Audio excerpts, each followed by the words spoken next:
कैसे आप सभी लोग? आशा करते हैं आप सभी लोग स्वस्थ मस्त होंगे और अपनी पढ़ाई सुचारू रूप से कर रहे होंगे। तो आइए इस वीडियो लेक्चर में बात करेंगे क्लास 10th के विद्यार्थियों के लिए 20 ऑब्जेक्टिव प्रश्न कराएंगे, क्योंकि अब ऑब्जेक्टिव प्रश्न भी बोर्ड परीक्षा में पूछे जाते हैं। तो हम यहाँ पर जो है केमिस्ट्री के सभी लेसन करा चुके हैं, लेसन 5 तक, और 6 लेसन में है बायोलॉजी के सेक्शन में, जिसके लेसन का नाम है जैव प्रक्रम। तो यहाँ पर जो है पहला लेसन हम यहाँ पर जैव प्रक्रम का स्टार्ट कर रहे हैं। देखिए पहला प्रश्न, पत्तियों में गैसों का आदान प्रदान कहाँ होता है? तो पत्तियों में जो है यहाँ पे कहाँ पे होता है? रंध्र। पत्तियों में छोटे छोटे छिद्र पाए जाते हैं जिनको हम लोग स्टोमेटा या रंध्र कहते हैं, वहीं से जो गैसों का आदान प्रदान होता है। तो यहाँ पर विकल्प बी सही हो जाएगा, रंध्र। आइए हम लोग बढ़ते हैं अगले प्रश्न की तरफ। प्रश्न नंबर दूसरा हमारे सामने, पौधों में वाष्पोत्सर्जन किस भाग में होता है? तो पौधों में वाष्पोत्सर्जन वहीं होता है पत्तियों में, जहाँ छोटे छोटे छिद्र पाए जाते हैं। तो यहाँ पर विकल्प भी सही हो जाएगा। आइए हम लोग बढ़ते हैं प्रश्न नंबर तीसरे की तरफ। तीसरा प्रश्न हमारे सामने, मानव रक्त में यानी जो ब्लड होता है उसमें उपस्थित यूरिया की सामान्य मात्रा कितनी होती है? यूरिया की कितनी मात्रा होती है? तो 20 mg जो है यूरिया की मात्रा होती है। यहाँ पर विकल्प भी सही हो जाएगा। आइए हम लोग बढ़ते हैं प्रश्न नंबर चौथे की तरफ। रक्त में आयरन की कमी से होने वाला एक रोग कौन सा होता है? टीबी, मधुमेह, एनीमिया, उच्च रक्तचाप, हाई ब्लड प्रेशर। तो यहाँ पर जो है एनीमिया हो जाएगा। खून की कमी से जो है एनीमिया नामक रोग हो जाता है। आइए हम लोग बढ़ते हैं प्रश्न नंबर 5 की तरफ। कौन सी क्रिया सभी जीव के लिए अनिवार्य है? तो देखो, प्रकाश संश्लेषण तो पौधों के लिए आवश्यक होता है, वाष्पोत्सर्जन जो है जीव जंतुओं के लिए, श्वसन लेकिन दोनों के लिए जो है आवश्यक है। श्वसन पेड़ पौधों के लिए भी और मनुष्य के लिए भी। आइए बढ़ते हैं छठे प्रश्न की तरफ। श्वसन क्रिया के दौरान कितनी प्रतिशत ऊर्जा ताप के रूप में हम लोग बाहर निकालते हैं, निष्कासित करते हैं?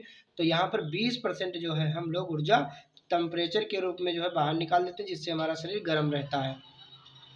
आइए बढ़ते हैं 7 नंबर क्वेश्चन की तरफ। 7 नंबर क्वेश्चन है हमारे सामने, मनुष्य में वृक्क यानी किडनी एक तंत्र का भाग है जो संबंधित है किसने? किडनी का काम क्या होता है? मूत्र को फिल्टर करना। भाई खून और मूत्र यानी एक में ही होता है, तो उसको अलग करता है, बाद में जो है मूत्र बाहर निकाल देता है। तो यह उत्सर्जन का एक पार्ट है। यहाँ पे जो है विकल्प सी सही हो जाएगा।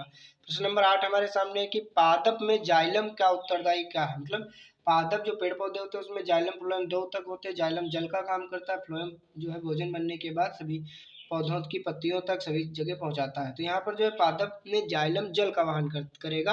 विकल्प ए सही हो जाएगा। ये हम बढ़ते हैं प्रश्न नंबर 9 की तरफ। रक्त इनमें किसकी उपस्थिति के कारण लाल दिखाई देता है? यानी जो ब्लड होता है वो रेड कलर का कैसे दिखाई देता है, किसकी उपस्थिति के कारण? तो यहाँ पर हीमोग्लोबिन का प्रेजेंटेशन होगी, उसी के कारण जो है रक्त लाल रंग का दिखाई देता है। विकल्प बी सही हो जाएगा। विद्यार्थियों बढ़ते हैं प्रश्न नंबर 10 की तरफ। 10वां नंबर प्रश्न हमारे सामने, पौधों के वायवीय भागों से जल के निष्कर्ष की क्रिया क्या कहलाती है? पौधों के वायवीय भागों से जल के, अच्छा पानी बाहर निकलेगा तो उसको हम लोग वाष्पोत्सर्जन कहते हैं। यहाँ विकल्प डी सही हो जाएगा। वह प्रक्रम जिसके द्वारा शरीर में ऊर्जा का उत्पादन होता है क्या कहलाता है? तो भाई अगर शरीर में भोजन करते हैं और अगर सांस नहीं लेंगे तो भोजन का पाचन नहीं हो पाएगा, तो ऊर्जा उत्पादन नहीं हो पाएगा, इसलिए श्वसन जो है यहाँ पर सही विकल्प हो जाएगा। प्रश्न नंबर 12 हमारे सामने, प्रकृति में ऑक्सीजन का संतुलन कैसे बना रहता है? तो प्रकृति में ऑक्सीजन का संतुलन जो है प्रकाश संश्लेषण की क्रिया के द्वारा बना रहता है। जितनी हम ऑक्सीजन ग्रहण करते हैं पेड़ पौधे उतनी ऑक्सीजन छोड़ देते हैं बाहर। मनुष्यों में सांस लेने और छोड़ने की क्रिया को क्या कहा जाता है? हम सब लोग सांस लेते हैं और श्वास बाहर निकालते हैं, तो अपनी इच्छा के अनुसार निकालते हैं, तो ये श्वासोच्छ्वास के अंतर्गत आ जाता है। विकल्प भी सही हो गया। अगला प्रश्न नंबर 14, मैग्नीशियम किस में पाया जाता है? क्लोरोफिल में, वर्णी लवक में, लाल रक्त कण में, श्वेत रक्त कण में। तो यहाँ पर क्लोरोफिल में जो है मैग्नीशियम पाया जाता है, हरी पत्तियों में। तभी कहते हैं हरी पत्तियां खाया वाले पत्तियों वाले भोजन करने चाहिए। मानव हृदय में क्या कितने बेसम पाए जाते हैं? मतलब कितने पार्ट जो है हृदय के कितने पार्ट होते हैं? तो 4 पार्ट होते हैं, 2 ऊपर वाले 2 नीचे नीले, तो 4 बेसम कहे जाते हैं यहाँ पे। विकल्प सी सही हो जाएगा। प्रश्न नंबर 16, कौन सा एंजाइम एमएलसी-कृत वसा का पाचन करता है? तो यहाँ पर एमएलसी-कृत वसा का पाचन जो है लाइपेज नामक एंजाइम करता है।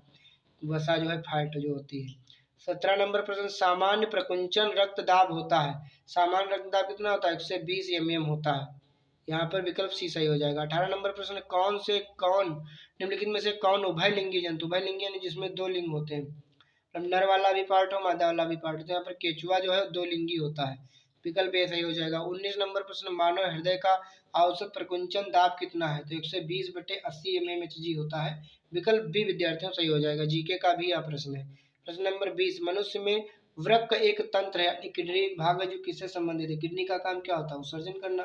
तो यहाँ पर जो है विकल्प सी हो जाएगा सही। यहाँ पर विद्यार्थियों हम 20 ऑब्जेक्टिव प्रश्न कर चुके हैं। मिलते हैं नेक्स्ट वीडियो में नए लेसन से, तब तक के लिए धन्यवाद।